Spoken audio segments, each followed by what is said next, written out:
E aí, já pensou em ganhar muito dinheiro com um canal de corte igual esse daqui que você tá assistindo? No primeiro link da descrição temos um aulão para você que quer começar um canal de cortes e faturar muito aqui na internet. Também teremos planilhas que irão te ajudar na hora de organizar a produção do seu canal. Tá esperando o quê?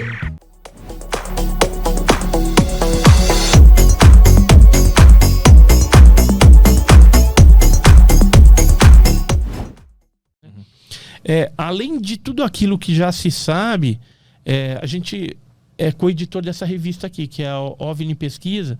A gente fez essa especial de 25 anos do caso Varginha. E a gente trouxe alguns fatos inéditos, que nunca tinham sido pronunciados. Por exemplo, que a avó da lutadora de UFC lá de Varginha, Amanda Ribas... Já ouviu falar na Amanda Ribas? Não. A avó dele, que é a Marlene, ela chegou a ver a criatura lá no Jardim Anderle também. Só que ela nunca tinha falado. A gente trouxe também o depoimento de um militar da Força Aérea, que já está reformado, que fala de alguns transportes que foram feitos naquele dia, entre Varginha, São Paulo, alguns... aviões que chegaram aí para Barra do Inferno, lá no norte do nosso país, né? Para depois ir para os Estados Unidos, provavelmente para a famigerada Área 51. Essa aqui os tipos de aeronaves que foram utilizadas na época, né? E alguns detalhes aqui a respeito dessa operação muito estranha.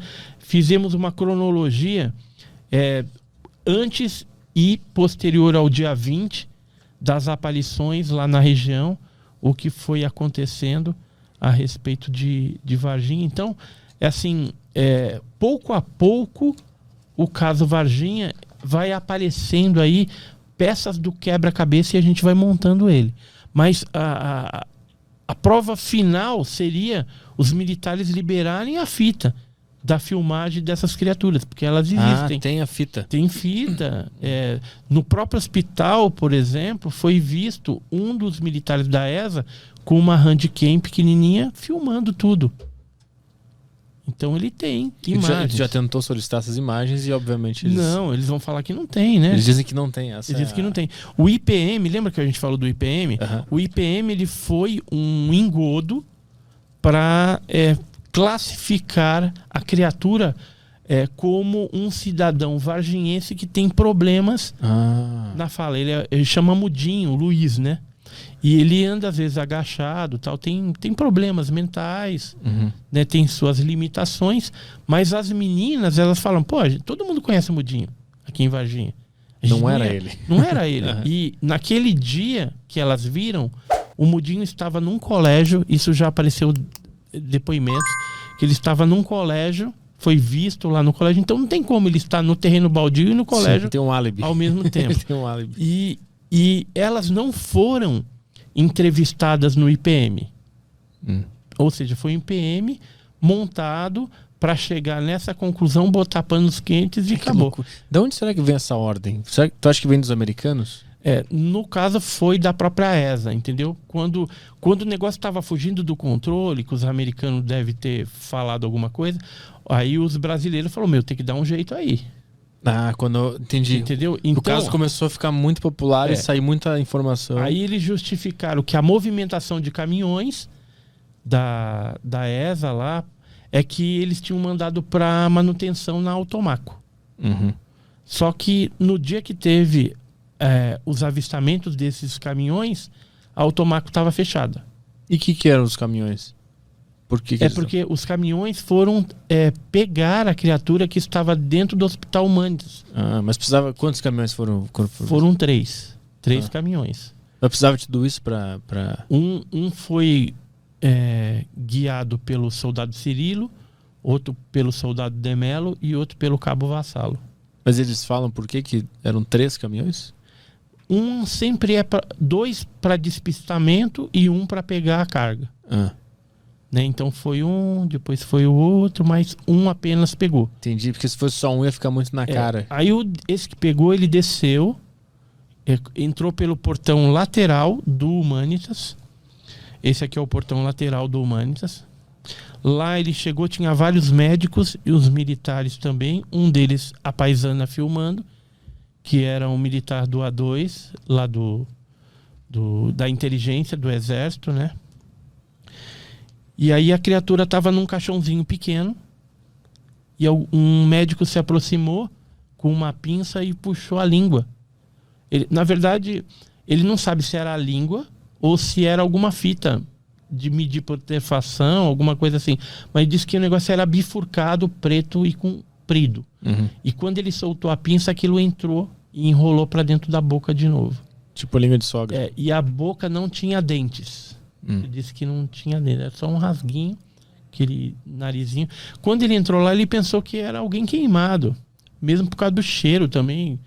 Ele achou aquele estranho. Ele até brincou, falou, me trouxeram aqui para pegar esse negócio queimado, né? E aí depois que os médicos saíram, foi dado a ordem para eles de pegarem a tampa, colocarem em cima do caixãozinho, aborboletaram, colocaram um saco preto e encaminharam, levaram a carga para dentro do caminhão da ESA, né? Que é aqueles caminhões de tropa, modelo 1418 com lona camuflada.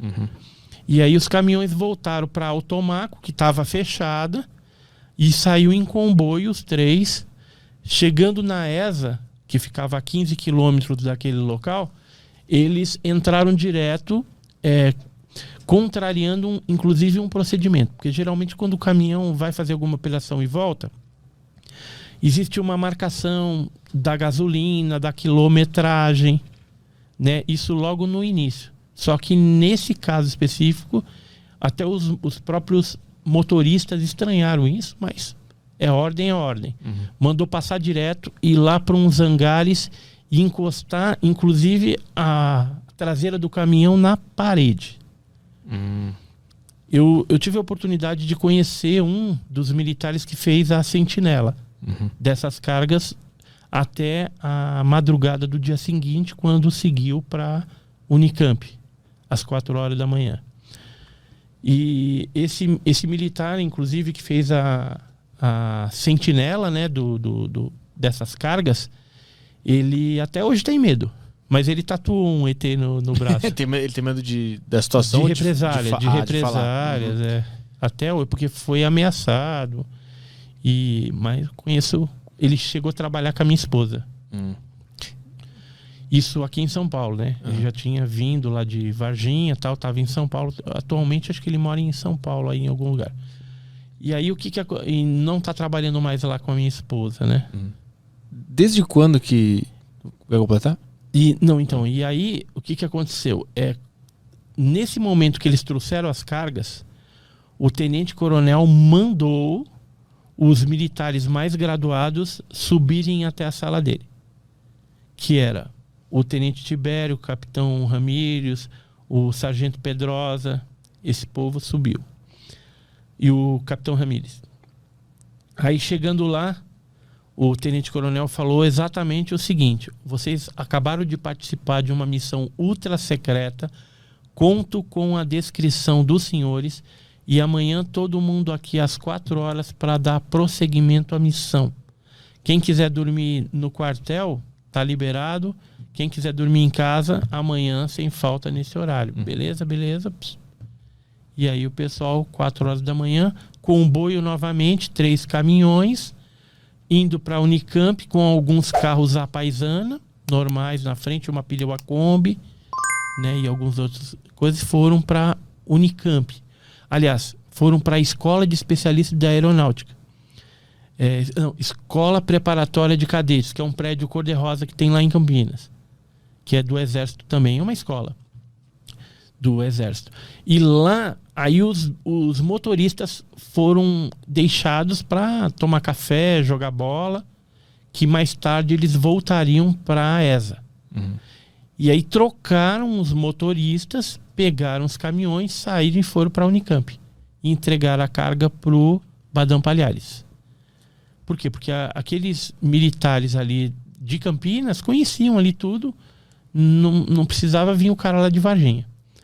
E aí, quando entregaram as cargas, tudo, e voltou os caminhões, tudo, aí os motoristas de Varginha, de Três Corações, né, foram pegar os caminhões.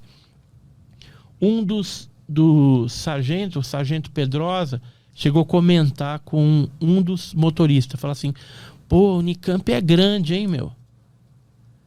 Aí ele falou, ué, Unicamp? Eu não fui na Unicamp. Não, esquece. Esquece que eu falei, entendeu?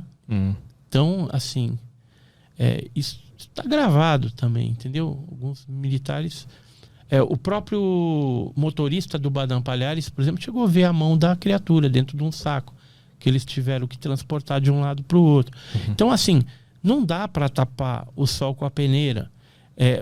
Os órgãos públicos, né, e militares, por questões normativas ou de algum acordo que eles tenham, sei lá, eles vão continuar negando. O fato aconteceu. Talvez a gente nunca vamos ver esses documentos. Porque nem documentos de casos mais simples eles não estão liberando. Mas aí Imagine então um caso com essa complexidade de Varginha, né, que envolveu seres, queda de nave, morte de pessoas, morte de animais. E assim, eu estou te contando um pedacinho do caso Varginha. Para a gente falar tudo, eu necessitaria de umas 5 horas. E escrever um livro também sobre isso, né? Eu vou escrever, estou escrevendo. Gostou desse corte? Se gostou, dê o seu like. Se você ainda não é inscrito no canal, inscreva-se. Aproveite para compartilhar esse e outros vídeos do canal, pois assim nos ajuda a trazer mais e mais vídeos. Contamos com você!